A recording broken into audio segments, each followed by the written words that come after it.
বিশ্বকাপের final match বলে কথা, শ্রেষ্ঠত্বের ম্যাচে রেফারিংয়ের দায়িত্ব পাওয়ার যে কোনো রেফারির কাছেই স্বপ্ন। সেই স্বপ্ন এবার পূরণ হয়েছে স্লাভকো ভিনচিচের।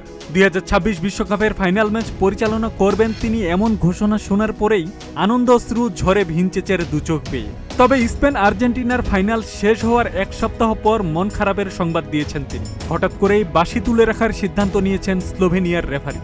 আর কখনো বাঁশিতে ফু দেবেন না বলে তার অবসরের বিষয়টি নিশ্চিত করেছে স্লোভেনিয়ান ফুটবল অ্যাসোসিয়েশন। এক বিবৃতিতে সংস্থাটি লিখেছে, যুক্তরাষ্ট্রে হওয়া বিশ্বকাপ ফাইনালের এক সপ্তাহ পর আনুষ্ঠানিকভাবে বিশ্বের সর্বোচ্চ পর্যায়ে নিজের ঐতিহাসিক রেফারিং ক্যারিয়ারের সমাপ্তি টেনেছেন স্লাভকো ভিনচিচ। 2026 বিশ্বকাপে স্পেন আর্জেন্টিনা ফাইনালের দায়িত্ব পালন করে ইতিহাসের অন্যতম সেরা রেফারির একজন হিসেবে নিজের অবস্থান নিশ্চিত করেছেন মারিবোরের রেফারি।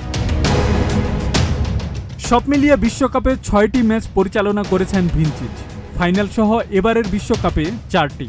বিপরীতে 2022 বিশ্বকাপে 2টি। তার পরিচালনায় ফাইনালে 1-0 গোলে আর্জেন্টিনাকে হারিয়ে দ্বিতীয়বার বিশ্বকাপের চ্যাম্পিয়ন হয় স্পেন।